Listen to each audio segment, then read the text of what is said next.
This podcast may contain graphic information, crying, swearing, and opinions that cannot be supported or taken lightly. So please don't have any littles in the area, and if you do, that's on you. Thanks. From day one, you fought for your life, and you blew everyone away.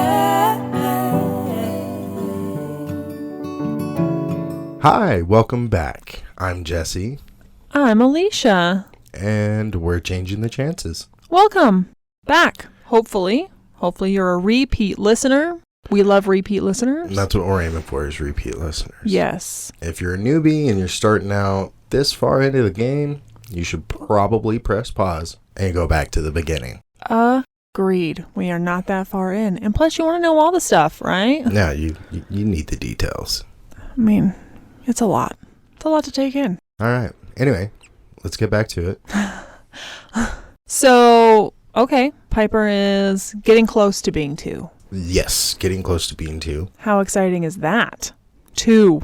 It's very exciting for a child that was told by one doctor that she probably wouldn't even make it. So this is a big step. This is a big accomplishment. Agreed. She's super cute with her chubby little cheeks. Oh my gosh. I just laugh because I'm like, you are so chunky, but not really. You're so chunky, but not. Because when you go from being the size of a dollar bill and being like a translucent little fish. Well, and the thing is, so, in the last podcast, we said at 1 year old, she was only 16 pounds. Like, you think that she's chunky at 1 at 16 pounds. So it's just funny. Kids coming out at 16 pounds. Come on. So it's just funny that, like, the perspective of things, like, she wasn't actually chunky. She was technically. For us, she was, though, because we had seen her. Yeah.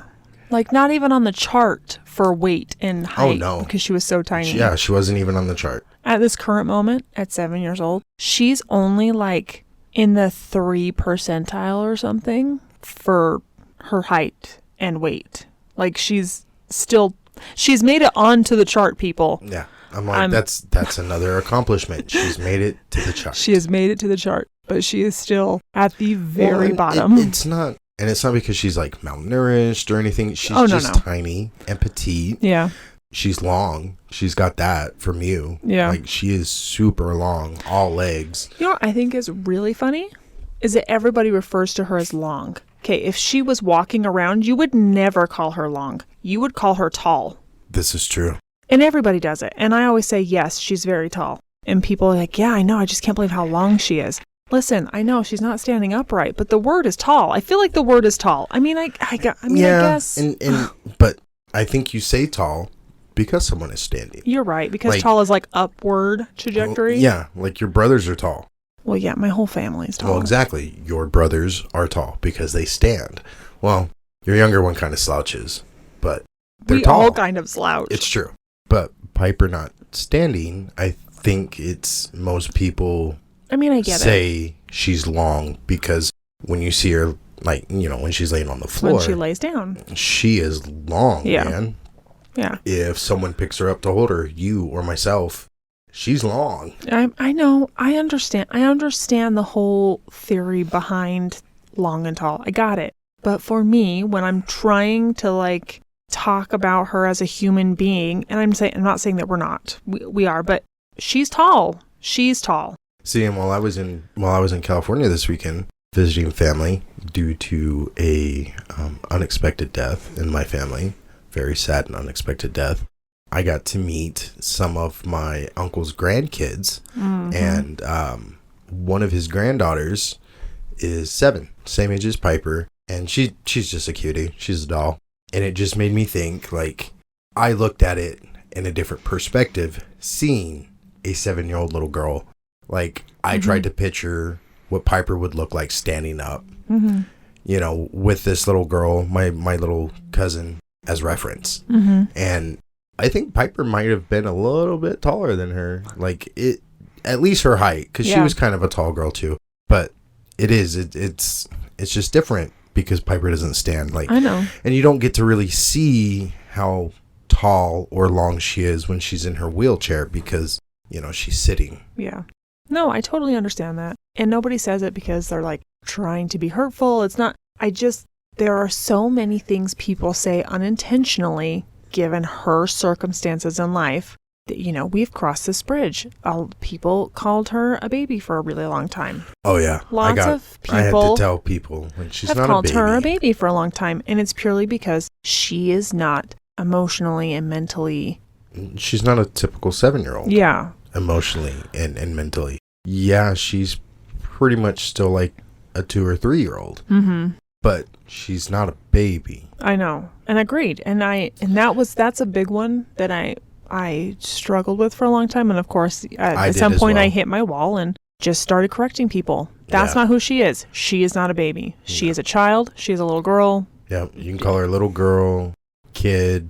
But yeah, I feel the same way. She's no longer a baby. She hasn't been a baby for quite some time. Agreed. My mom, she's a big one. Love my mom to death, but I mean, even now, she'll correct herself like, oh, my beautiful baby. You're my big girl. You're my beautiful big girl. Because she knows, because it's like, Mom, she's not a baby. And I get it. She'll always be our baby. Mm-hmm. But, I still try to treat her like an adolescent, because that's what she is. She's a little girl. Yep. She understands what's going on. Yep. She throws fits just like 7-year-olds. Yes, most definitely. She's opinionated like her mama. And thank God. But I do. When she starts throwing a fit and everything like that, it's like, Piper, what is the problem, child? Like, what is going on here? And 9 times out of 10, she will at least stop and listen. She might. And sometimes even when she's fussy, she does her like, she's talking. Yeah. She's responding. Mm-hmm. And it's like, you're okay. Like today, she was getting real fussy with me this morning when I was changing her and trying to get her dressed, put her pants on her. Yeah. And it's like, I am sorry. Like, I don't know what the problem is, but she was really sleepy today and just whiny. And it's like I told her, I'm sorry, child, but unfortunately, I just think that I think most it's her new of medication. That is medication changes. Her new upped medication. Yeah. But I mean, she stopped and listened and did the whole. Yeah. And it's like, I'm sorry. I get it. I know. I take medication for things, and I go a couple days when my script runs out or something, and I start to feel a little funny. And when I get back on it, I kind of feel a little funny, and it's not fun. So I just feel for her. Yeah. But no, she is a 7-year-old. Yes. Like she gets it. Yep.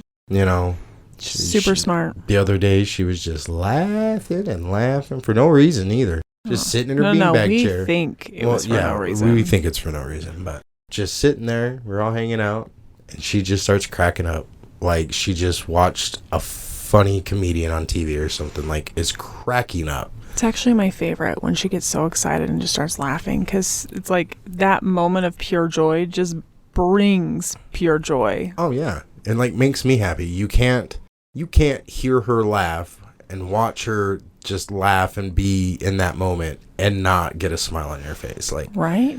It just does. Agreed. So anyways, we're coming back around. She's almost 2, people. Almost 2. All the excitement. Woo! 2. I do have a picture of her on her 2nd birthday, and she looks still so tiny. Of course, I will post it. Adorable as always, but itty bitty still. Yes. So we are literally in April. She was born at the end of April. We are in the month of April. She is almost 2. We're almost there. And of course, something goes wrong. Welcome to this. Have we mentioned we're on a roller coaster? If not, yeah, we're on one. So her shunt goes bad again. And again, this whole telltale sign for her is she's not actually super grumpy, but she just, over a week's time, it usually takes us a week to figure it out, given that she can't tell us what's happening, and we're literally just watching her trying to figure it out constantly, because you can't panic every time something goes wrong, because children get sick, things happen. It's not usually always a massive thing, but it's hard to know when they can't tell you anything and you're just guessing. Well, and what's really scary is it's in her brain, and it hurts. I can only imagine that it hurts.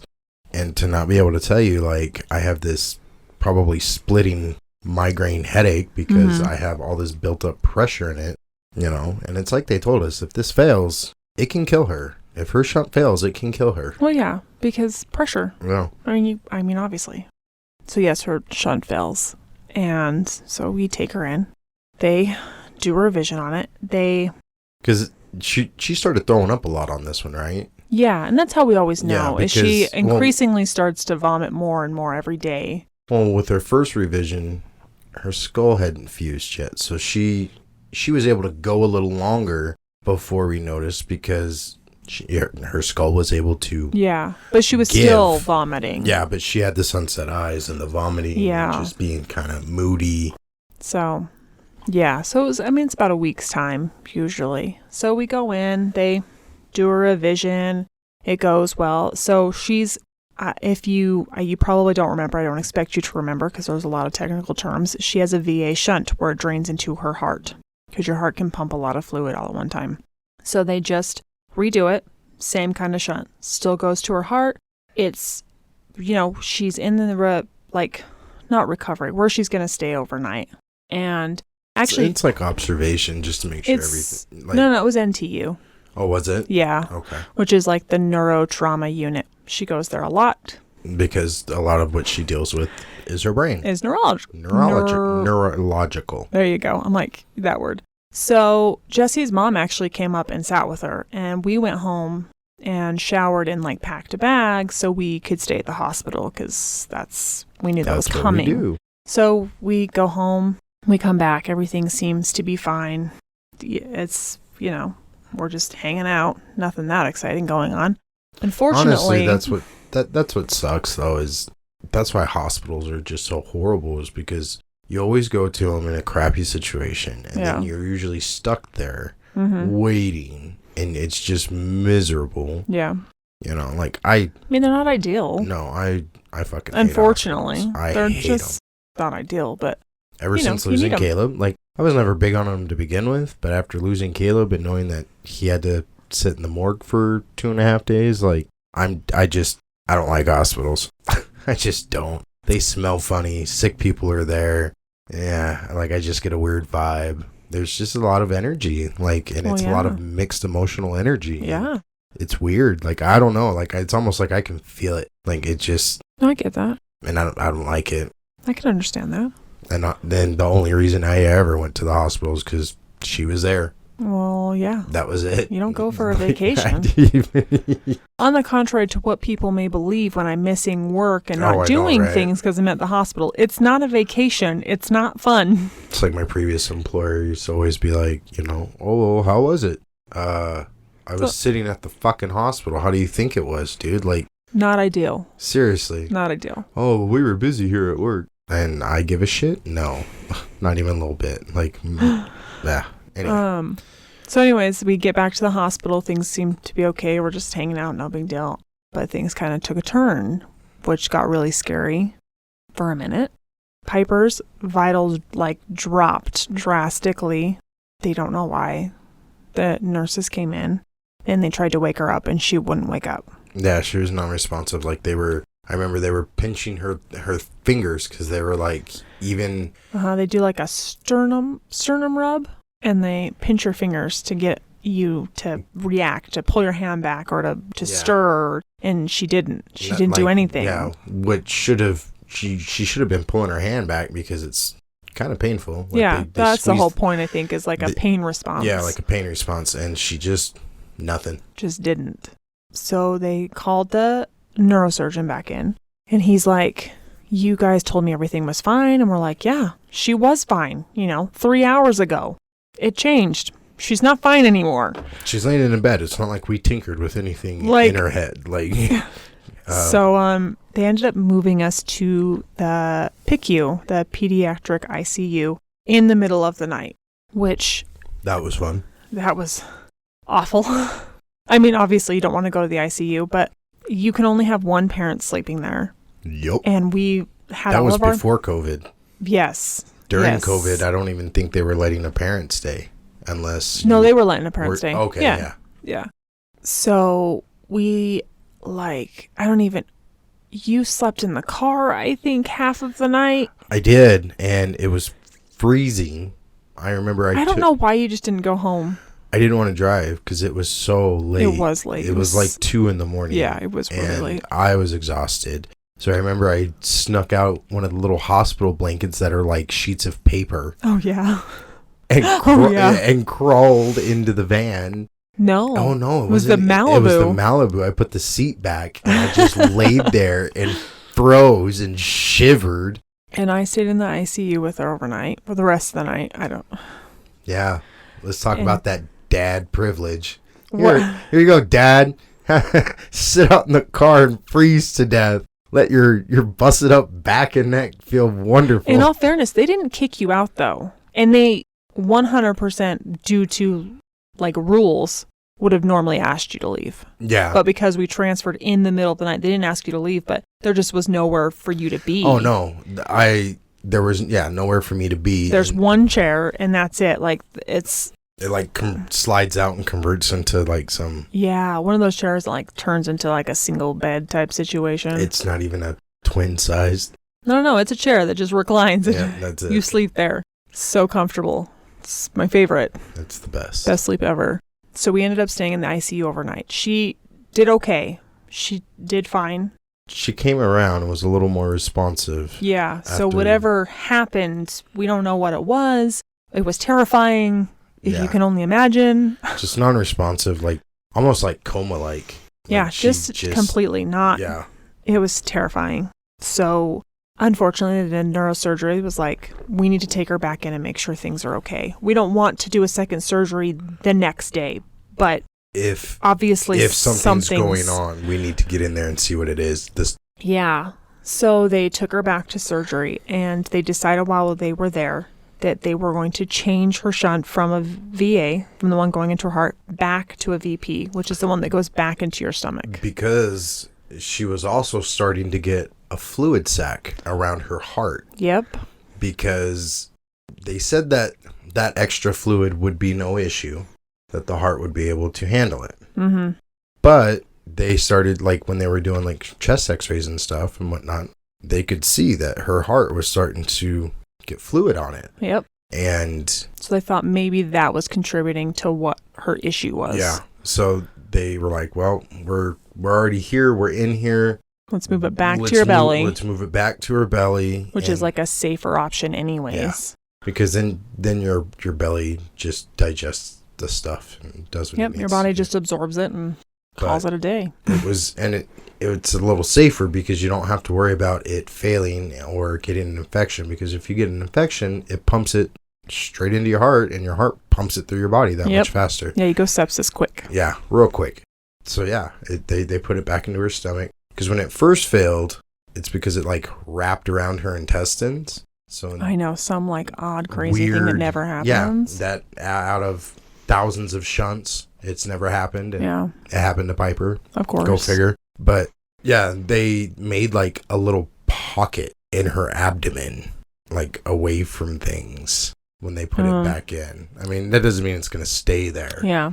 But they were they felt confident that the first time that it failed, because it had wrapped around her intestines, they felt that it would be less likely to happen again. What are the chances it would happen again? Yeah. One of those. Of course. And it's well, you obviously don't know my kid. Murphy's Law runs rampant in this house. If it can go wrong, it will go wrong. It will go wrong. I didn't see any pictures, but I'm wondering if this was the shunt that was actually draining too quickly. So do you remember we had to wrap an ACE bandage around her neck? This sounds terrifying. I understand that hearing those words probably sounds terrifying. Trust me, when I first was told these words, it sounded terrifying. It's amazing what you get used to. But yeah, we had to keep an ACE bandage wrapped around her neck to cause pressure. To help the pressure. So that it wouldn't drain off of her brain so quickly. Because then it was causing her to get dizzy, it seemed like. Because she would get this, you could see it in her eyes, when you spin someone and they kind of get that weird look in their eye. It's kind of what it was like from what I remember. Yeah, I don't remember why we made that choice. I can't remember if it was just because given the circumstances and things went bad, but I do know they were concerned about it draining too fast off of her brain, and this was the solution. And my mom does have pictures of this. I'm sure I do, but I'm going to have her send them to me because I don't know We have where a mine are. bazillion pictures, and your mom probably only has 1,000. Well, she knows exactly where these pictures are, so, and I do not. I have to search through 500 million folders trying to figure out what's going on. So, yeah, it's an interesting sight, kind of like a neck brace when you got used to it. Yeah. You know, the thought of having to wrap your child's neck up is interesting, but The fluid on her heart, it seemed to go away relatively quick. Or no, it took like a year. that's right. I was going to say, wait a minute. No, because they thought it was going to be relatively quick, and it didn't. Yeah, so we had to add echocardiograms to the list of things we were doing because we needed to watch this fluid and make sure that it wasn't building up, like it wasn't coming from somewhere else and building up anymore. We were trying to make sure it was going to go away. Yeah, and that be the level good. was staying constant and or receding and not growing. Man, all those fancy words. Look at you over there. Yeah. Sexy podcast voice and I know, people big tell me words. all the time. They're like, Jesse's such a natural. I'm like, you know what? Listen, people. I understand, okay? I understand that he has Just this feel amazing... confident that I missed my calling. Feel confident in it. I don't want to feel confident in that. Great. If you can get into radio, get into radio. I don't care. I wish I could. I think you have to go to school for that, though. I think so. I mean, how hard is it? It's you speak to another person on a mic like we're doing right now. I know. And you press some buttons and have a great let voice people for it, listen though. to some music. Like, It just sucks when you come up with this idea to do something and the person that you tag along with you is Hey. better at it. no, I'm not better at it. I am a wonderful supporting role to you. I get really nervous when you say stuff like that because I'm like, Why? what did you do? Why are you sucking up? I don't know what's happening. I'm not sucking up. What the hell? You sound like my mom. What did you do wrong? No, you did something. You done fucked up, AA Ron. What did you do? No, thank you. It is very sweet of you. to I'm say. like, I wanted to do this with you I know. to support you. Well, and you wanted to do it I for want- those dads out there. Yeah, I did. I It's wanted to good be to a part have a of it. man's voice out there saying, hey, this is what I'm feeling from this side of the situation. Even if it is a sultry, amazing podcast voice. Shut up. Everything you've just said to me that was sweet, just done. Negated out the window. I see how it is. Jeez.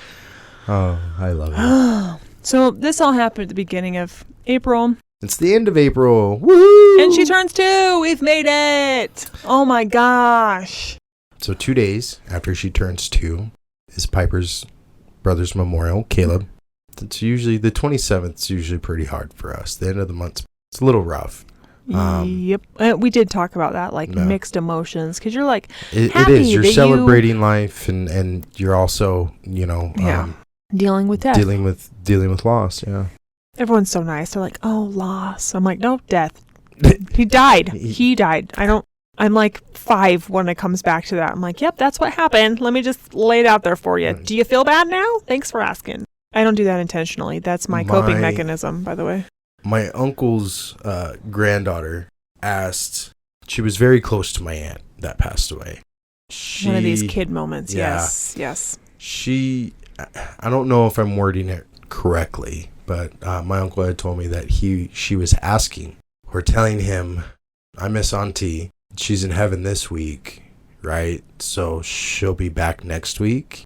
And I feel like that happens a lot because it's really hard to understand when she's 7.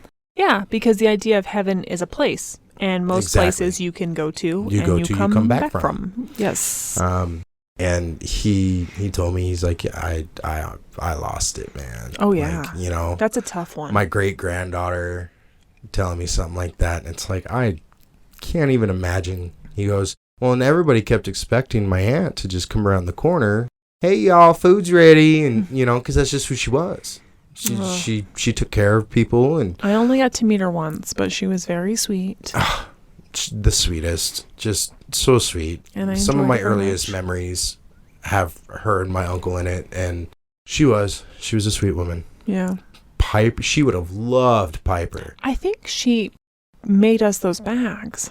Which ones? Piper has a bag that's got her name on it. It says Piper. Oh, yeah. I have a bag that says Alisha on it. Yeah. Yeah, okay. I'm like, I'm pretty sure that's who made those. She sent them. Yeah. She made them. Yep. She made them and sent them. Love them. She was super crafty. She loved to cook. Oh, man. Just a sweet, sweet woman. I would have got along with her. That's what I told my uncle when I was out there, when I seen all the KitchenAid and baking stuff. The garage full of baking kitchen utensil things. I'm like, oh my God. Aunt Brenda would have her and Alicia would have legitly gotten along. Like, you got to meet her the one night and we got to hang out the one night. But yeah. You and her, you guys would have got along. We would have been besties. Yeah. She was just a sweet woman. I would have tried really hard. It wouldn't have been hard. She loved everybody. She was a sweet lady. She was just a sweet woman. And my uncle told me, he's like, oh, she always looked up pictures because, your mom's always posting pictures of Piper and stuff like that. And he's like, she liked watching her grow up and thought she was just such a cutie. Yeah. But yeah, so sweet. Sweet, wonderful woman. It sucked that we lost her. I know, always. But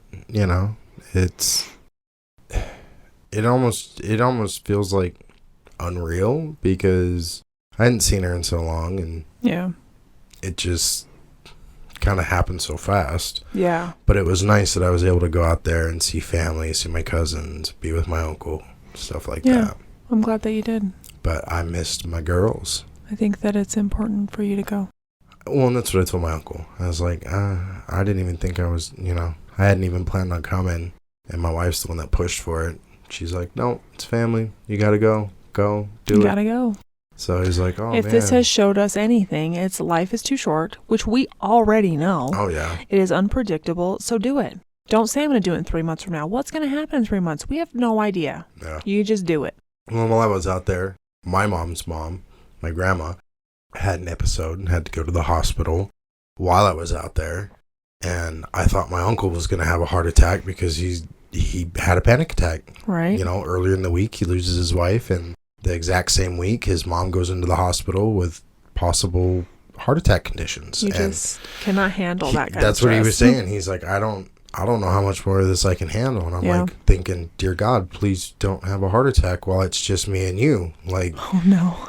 Because it was. Like, my cousins and stuff, they left Saturday. Honey, we live this every day. You can handle this. It's different. What do you do? What do you do when you don't know what to do? Oh, you call 911. That's all you do. You call an ambulance. Isn't that the number one rule we tell people? Well, yeah. But I if guess you I can't fix it, call an ambulance. But I wouldn't have known. I didn't know his address or anything. Like, what I think my uncle's having a heart attack. I'm from out of state. I don't know where I'm at. They'll figure it out. They'd ping that crap. But yeah, he kept having these panic attacks. And it was rough because he was with my aunt for 46 years. Man. That's a long time. Doesn't everybody strive to be with somebody that long? Yeah, but I'm on the same page as my uncle. I get to go first. He wanted to go first. He didn't want to deal with all this shit. Listen, we don't get to pick, buddy. Oh, no. That's not how this works. No. If I did get to pick.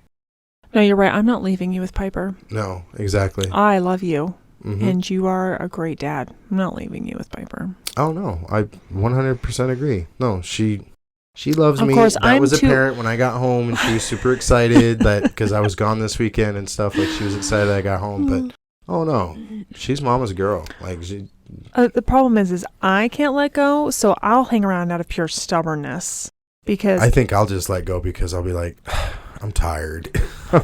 I'm done. Oh, I can feel that to my core. Don't we always talk about that? We watch the people on TV who are surviving crazy situations, and they're like, I was so cold, but I knew if I went to sleep I would die. Guess what? I'm gonna be the person who goes to sleep and dies because I am not sticking around for that. I don't have it in me. Yeah, like out in the wilderness, and they're stuck out there for a week or whatever. And yeah, and they're like, I was just shivering. I was just so cold. And I just wanted to sleep. Yep, I'm going to sleep. I'm out.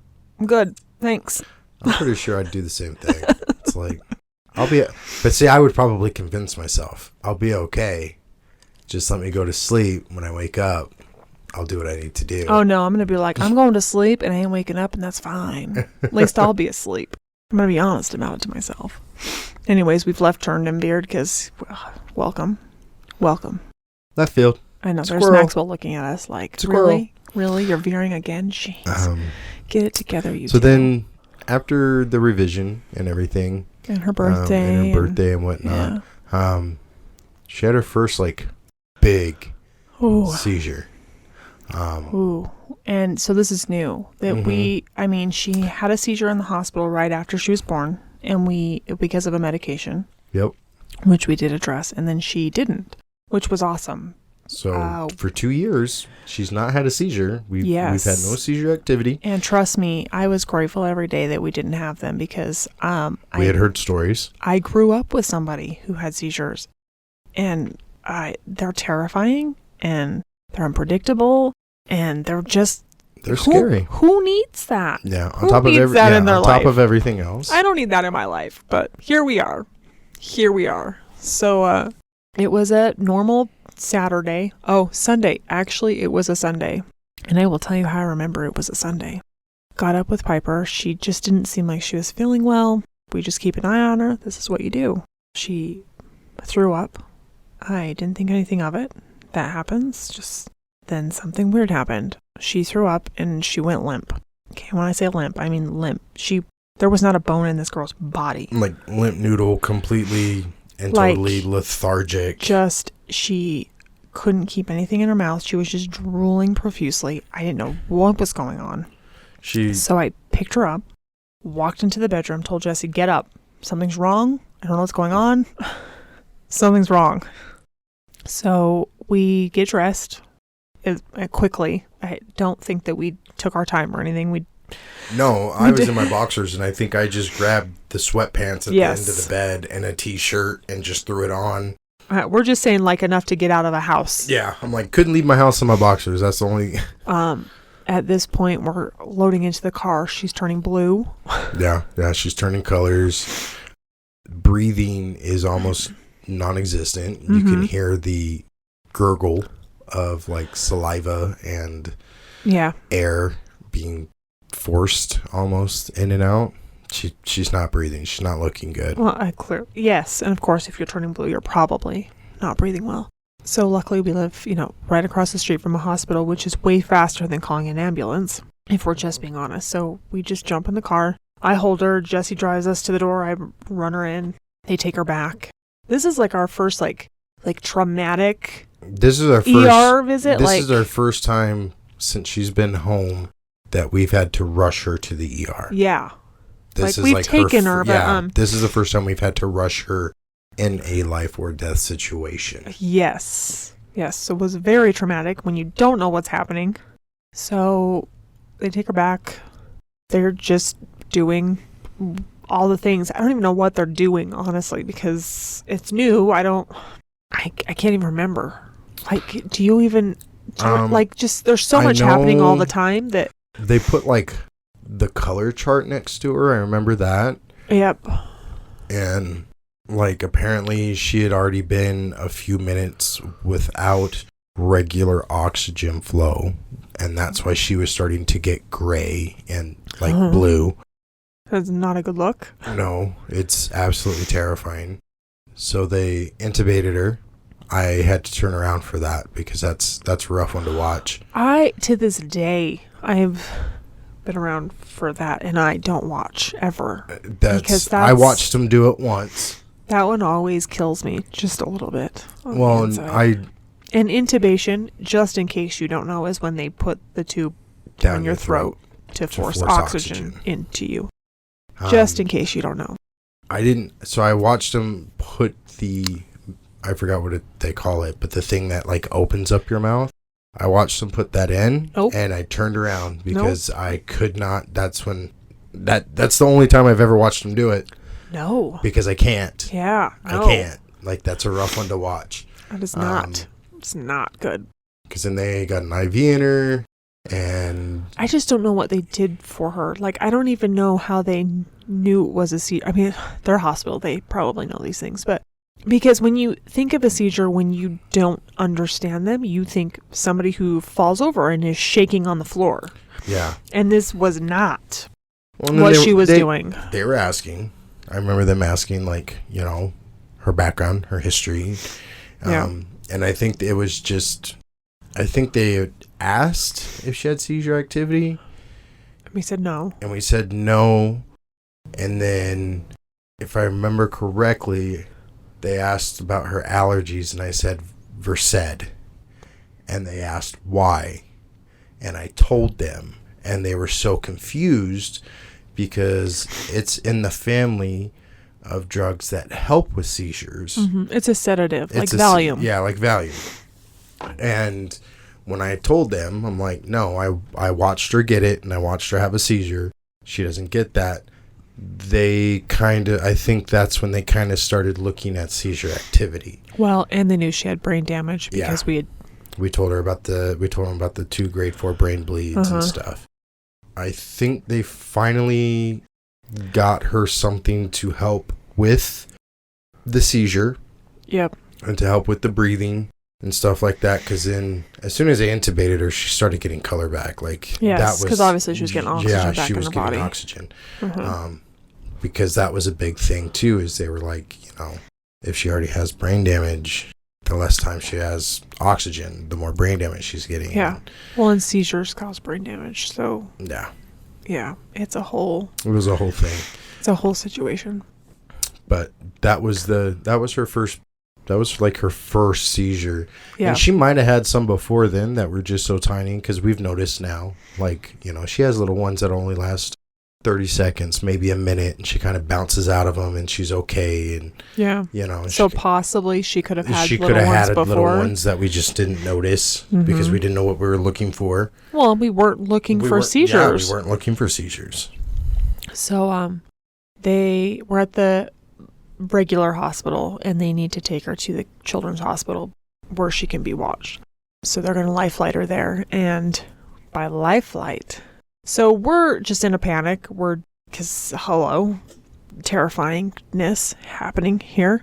They're like, hey, we're going to take her up to the hospital, life flight her. Life flighter just means ambulance or helicopter, whatever means to get her there. Because they're going to get there faster, whether it's in a helicopter or an ambulance. Yes, life flight just means one of those options. Because they can fly through traffic if they turn on the sirens. Yeah. Or they can just fly above it. So in this case, they're taking a helicopter. And it's not funny, but when you look back, Jesse's like, listen, if you get to go in a helicopter again, I'm going with her and you're driving the car.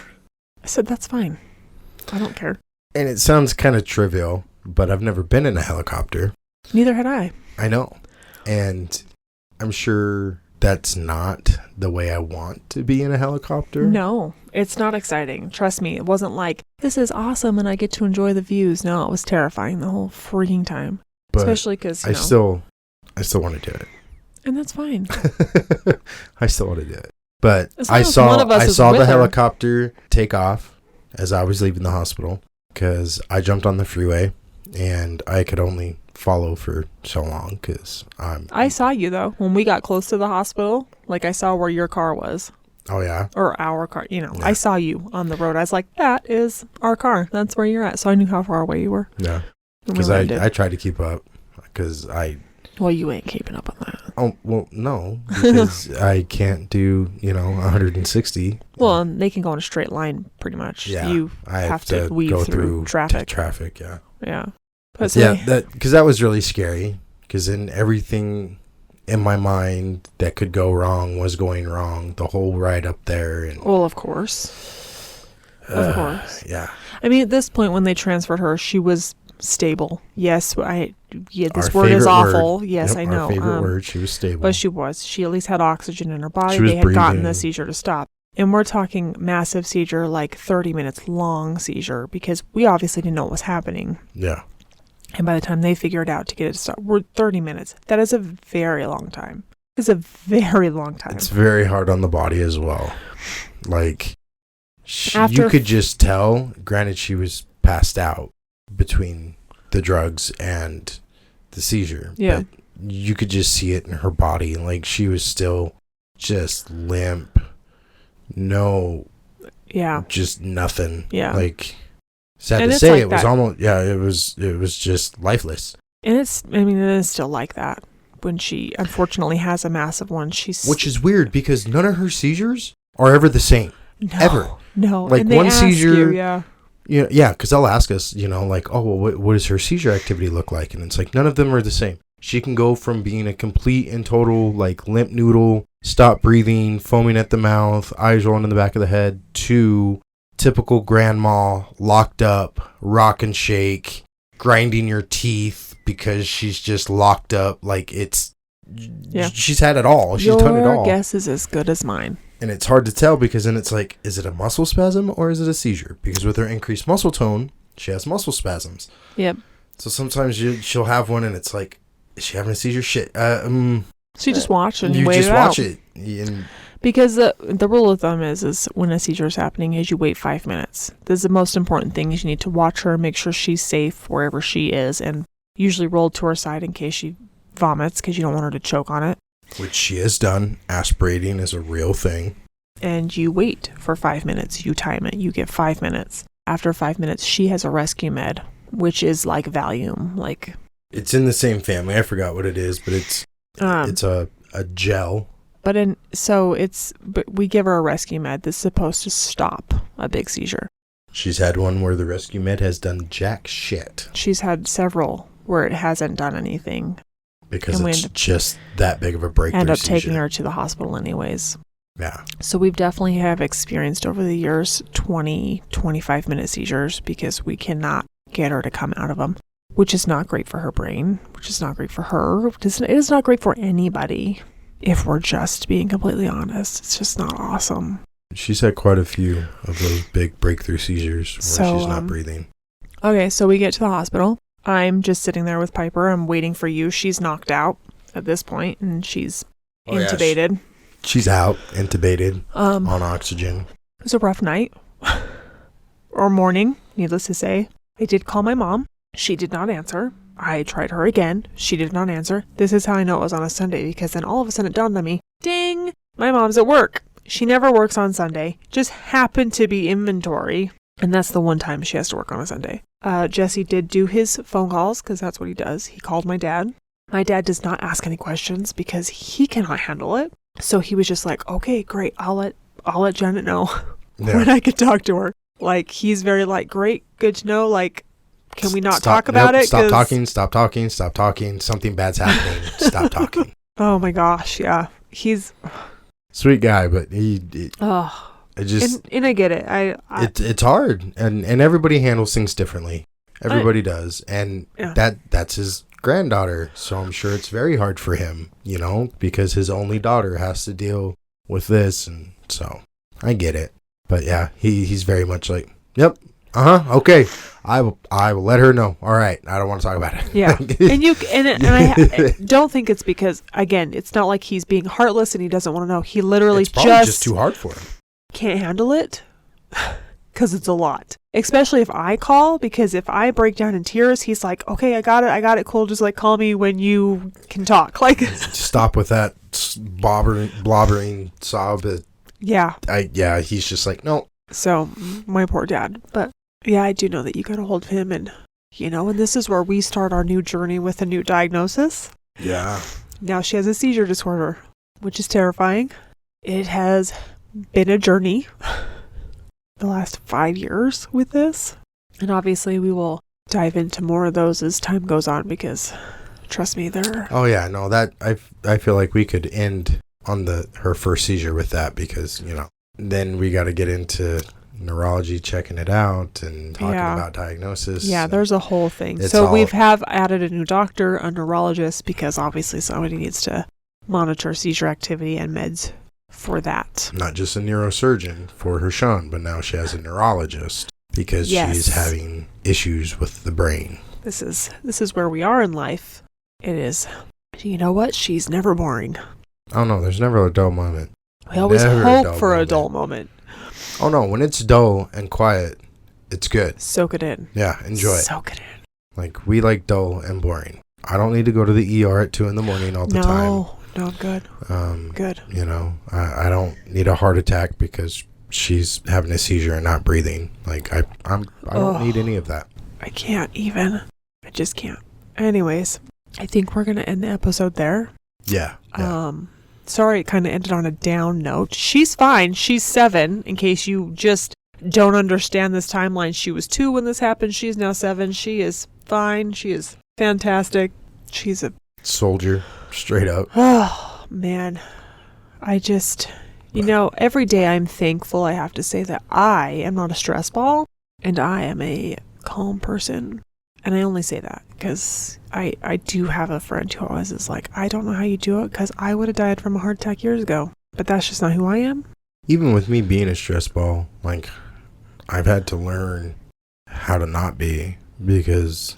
Well, you've just learned there are these things out of your control and we just do what we do and that's all we can do. I mean, really, right? Honestly, yeah. I'm like, I just try to manage it as best I can. Because we can't. There's no control here. This is all... That's the thing, that people in general have this illusion of control. We don't have control over anything. We don't have control over the cars we drive, no. The airplanes we're in, no. Our own bodies. Like, yeah, you can control what you're putting into it, what you're drinking, what you're eating, stuff like that. But, I've heard of people that are mid-30s, healthy. They avidly exercise and run and eat well and this, that, and the other. Boom, heart attack, dead. Right. So it's like, yeah, you controlled all these aspects of your life and lived this healthy lifestyle, but you did. You did. Oh my gosh. Anyways, we're gonna end it here. So thanks for listening. If you tuned in, thank you for listening. Thanks for coming back, following this journey with us. We appreciate the support. I always appreciate the support. If you have any questions or anything that you Comments, would like us to maybe touch base on or talk say about hi. Or say hi, Anything. whatever. I don't even care. We'd love to hear from you. Send a meme. Oh, yeah. Memes, GIFs, whatever. I'm pretty sure it's GIFs. I say GIFs, but I say GIFs. I say GIFs also. Okay. GIF. I say GIF, but oh my God. The producer in the background, this is a thing. Yeah. We have like hit a hot button. Damn. No GIF, only GIF. Anyways, I'm around, and I promise I'm trying to do my best to post pictures on time. I'm awful. So again, thanks for following us. Thanks for listening, and love you guys. Take care. We will talk to you later. Deuces. Bye.